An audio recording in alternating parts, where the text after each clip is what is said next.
Yo, what's up, people? How we doing on this Friday? It's a good day, right? Welcome back. I'm happy with the results today, right? Nothing crazy happened, but remember, we got a big week ahead of us next week, right? We got earnings for AMC, right? And we got earnings for Lucid, all right? So on Monday, we got earnings for Lucid, and then on Tuesday, we got the AMC earnings coming out, right? And like I've been saying, I think Adam has something up his sleeve as well as the things that we already know, right? With the new things they're doing, like starting to accept crypto, and they're gonna, get into the popcorn business. And I heard somebody say that like the popcorn is like 80 to 90% profit, right? When they're as far as like the cost and all that, the margin. So yeah, just a good week, right? So far, a crazy week as well, right? A lot of volatility. We saw, AMC swing all the way down to like 13, 14 bucks, and then ran all the way, I think, almost to like 18, right? And today was just kind of an even day, right? Just kind of as far as the chart, right? Like it was just kind of flat, and ended up closing just 0.17 down percent, right? Okay. So yeah, I do have two important pieces of information I need to tell you guys about, right? It has to do with AMC and the overall market, and then also with Lucid, okay? So yeah, thank you to the subscribers. Thanks for coming back, right? Got to remind you though, I'm not a financial advisor. This is not financial advice, right? So don't take it as that. Take it for educational and entertainment purposes, all right? So yeah, let's get into this info, guys, because I got some important stuff to tell you, right? And this is fresh stuff. This is new stuff that just came out today, and it's important, all right? So the first thing I am going to talk about here is this tweet from Gary Gensler, right? So he said, read my statement about our unanimous vote to propose rules to increase transparency of short sale activity, right? So he tweeted this around 10:46 a.m. When you click on this, it's going to take you to this, the US SEC website and the statement on rules to increase transparency of short sale activity. This is his statement, okay? So right here, let's just start off with this. Today, the commission unanimously voted to propose rules and amendments to broaden the scope of the short sale related data available to the investing public and regulators. I am pleased to support this proposal because if adopted, it would strengthen transparency of an important area of our markets that would benefit from greater visibility and oversight. Over the years, the Financial Industry Regulatory Authority, FINRA, and the major U.S. stock exchanges have provided some data related to short sale transactions. After the 2008 financial crisis, though, Congress directed the SEC to bring more transparency to short selling, right? So today's proposal would fulfill the mandate under Section 929 and the Dodd-Frank Act. This rule, right, the proposed rule 13F2 would make aggregate data about large short positions available to the public for individual equity securities. If further, it would make daily short sale activity data available to the public, right? So it would make daily short sale activity data available to the public. Also, on an aggregated basis, this data would supplement the short interest data that is currently available, providing the public and market participants with more visibility into the behavior of large short sellers, right? So this is good for the apes, guys, right? As far as like GameStop, AMC, right? All those highly shorted stocks. We get to see more transparency, right? Of course. Okay, so it would help, better oversee the markets and understand the role of short selling that they may play in the market events. The commission would then aggregate data from the SHO by security and make that information available to the public. Again, making it available to us, right? To see more of what's on the inside of what's going on there. The proposal would also apply to certain institutional investment managers who hold an equity security of a reporting issue, a short position of at least 10 million or the equivalent of 2.5% or more of the total shares outstanding, or who hold in an equity security of non-reporting issuer a short position of at least 500,000. Right, so they can't hide all these short positions with doing different things and putting them in different places, right? The transparency is bringing everything to light. Alrighty, finally, we are reopening the comment file on our proposed rule to the securities lending market. The commission voted the proposed rule in November, and we are reopening the comment period in light in the newly proposed of this 13F rule. Given past market events, it is important for the public and the commission to know more about this important market, right? Especially in times of stress or volatility, the proposed rule would help commission address future market events, All right, so I'm paying attention to these keywords, guys, like future market events, striking a balance between the need for transparency and the price discovery process. Okay, like we always say, right? The price of AMC is not the price of AMC, like because of how highly short it is and because of alleged synthetics, right? And all the stuff that we talk about. Okay, so the proposal would also address one of the four areas for potential study identified by the commission staff in their report, and equity and options market structure conditions in early 2021. Right. So to me, it's referring to something happening with GameStop in these words.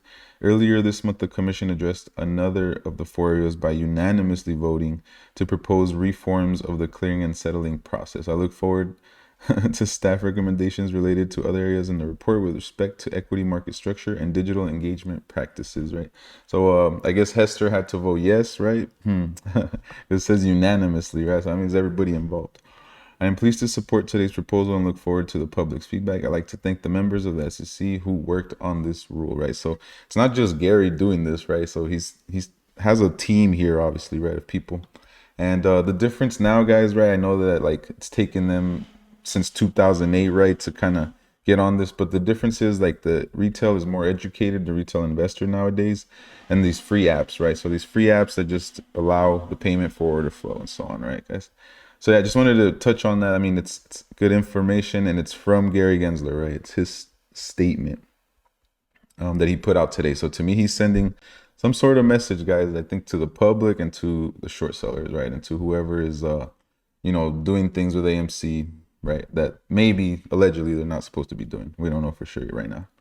But, okay, on the chart, guys, this is the daily chart, right? When in doubt, zoom out.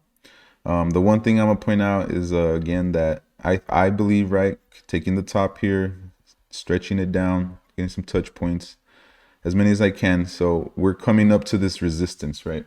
We didn't see the volume today. It was only 36 million volume, right? If we would have seen a crazy push above this, guys, that would have been like a very, very, very bullish signal, right? But we'll have to see. It's interesting that, we're coming up on earnings here, which I believe are going to be above average. I think they're going to blow things out of the water. I think there's going to be something in there that nobody's expecting, right? But that's just my opinion, guys, right? So not a financial advisor. All right, guys. So let's move on. Today the SPY was absolutely ripping, right? Just all day, and it even closed into strength. The thing is that, like, I think it's funny how AMC, when the SPY is dropping, AMC will follow, right, and drop it. But when it comes up like this, the SPY starts ripping, it doesn't rip with it. All right. Cool. So let's just go over and look at the options chain here real quick. So we got 29,000 calls to close in the money. This has gone down dramatically for the shorts, 500,000, right? Short shares available, and then Nortex says that utilization is at 100%, right? So the fee never changes. But the good thing is, so 29,000 calls in the money, 15,000 call or puts in the money, right? So way more calls in the money. That's to me a bullish, apish signal. All right. So 1764 looks like it was the close, right? So that's all I got for AMC, guys. Now I got some big news to go over with Lucid. All right. So let's just start off with the chart right here. Okay. So today was a good day in my opinion. It was up almost 5%. Let's see what the volume was. Here it was 27 million, right? So 2617 is the current price right now for Lucid. And you see that it's above the VWAP here, right? So for a while it's been under the VWAP, and it was able to reclaim it. Okay, this is the 2-hour chart. Like I said, I can see it coming back at least to this 2728, at least on Monday, right? Because there is a really, really, really bullish article that came out that I'm gonna read right now for you guys and talk about. But so this is the big news, guys. Okay, there was the QQQ, right, which is an index, and they just purchased 23 million shares. Okay, I have the proof right here. Watch.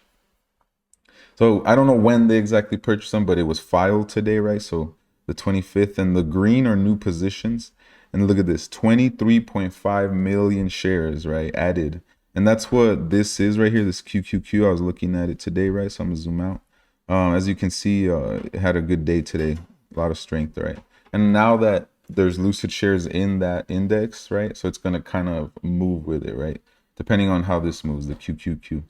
But yeah, good things for Lucid, right? Bullish things right before earnings, guys. And then here's the article, right? So on top of that, the 23 million shares, Lucid stock is a buy. This is from Investor Place as the Q4 earnings report date nears.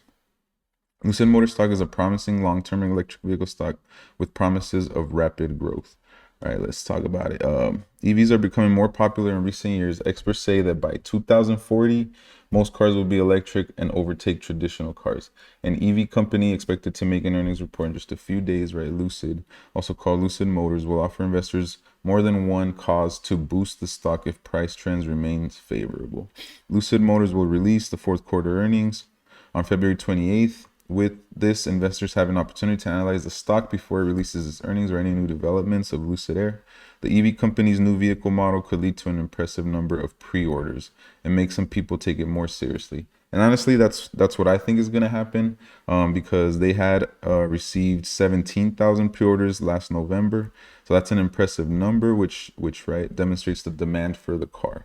I'm pretty sure if Lucid could produce these faster, they would, right? But right now with the supply chain issues and all that, but at least if they have the orders on the books, guys, like, you know, they're still getting the orders and having that income. Lucid Motors' lack of profitability has not dampened investor interest, right? And it's even expected to attract more people who are interested in investing in Lucid stock. Given the recent correction in prices, better than expected results might hint at a shift in momentum, leading to a rise in the company's value. Cool. I like that. Let's see. They started delivering, you know, their cars when September 29th was a big day for the first ever Lucid Air production cars. On that day, engineers finished what they set out to do, right? And now they're concentrating on building the Dream Edition, the variants. People who pre-ordered the new Lucid Air Dream Editions had their cars delivered on October 30th. This article actually is kind of long. I didn't think, but here's another important part. So Lucid Motors has set their sights on global expansion with an eye towards European, Chinese, and the Middle East, right? They want to go into those markets as well, you know, down the road. So let's go down this. It's talking about, of course, they're going to always compare it to Tesla, right? But Lucid, guys, is no, it's not like a Toyota Prius or nothing, right? Like this is way ahead of that, right? So Lucid has received a large amount of feedback because of its new luxury sedan. And remember that it can go about 520 miles on just one charge. And people like the design, right? That's the good part. I like it too. And it's serving right now, like, let's see, Lucid is one of the only electric vehicles on the market with a best-in-class combination of speed, performance, range, and price. You know, I know it's kind of up there, but when you compare it to like its competitors with Mercedes and Porsche and all that, it's kind of like right in the middle, right? So that price point. What I always liked is that they don't only sell cars, but also solar energy storage and other eco-friendly tech. They have been doing that for a few years now. EV batteries are the main focus. The goal is to add 300 miles of new electric power in 20 minutes by partnering with Electrify America. So they even got partnerships coming up, right, guys? And then, yeah, this part here. So Lucid is quickly turning into a powerhouse of the automotive industry. It is on the forefront of the innovation in EV technology. Vertical integration and revenue potential are examples of what makes it so strong. Tesla is leading the pack with the car manufacturers with most sales, and Lucid Motors who haven't hit their stride as well, right? So that's why I even bought a few shares today, right? Adding, like I said, you know, I have a certain goal of number of shares that I want to get to. So I'm just doing that right now, just scooping them up while they're kind of cheap. But to me, guys, with somebody picking up 23 million shares, you know, count me in too. So yeah, it did slip, you know, it was up for a while, but it has slipped into a corrective pattern, right? As we've been looking on the charts and so on. But it's because we haven't really gotten much new information. And Lucid Motor has a great chance of surpassing their delivery and sales target, especially if they can now give more details about the planned European market entrance before the earnings report. There are all sorts of positive incentives for Lucid and its stock, right? So very bullish, guys. I really like this article from Investor Place. It points out some good information, and it's not just fear and all that, right? Like, it's actually taking into account what the company is doing and what their plans are and how they're moving, making moves, right? So yeah, guys, that's all the information I got for you today. Thanks for coming back. Thanks for watching the videos, guys. you know, I got you with the daily information, and just I hope you have a relaxing weekend, because we do have a big week ahead of us right next week for our favorite stocks, right? So AMC and Lucid. I think it's gonna be fun. I think it's gonna be volatile, and we'll have to pay attention and keep an eye on this. All right, guys. So I'll catch you guys on Monday. All right. Peace.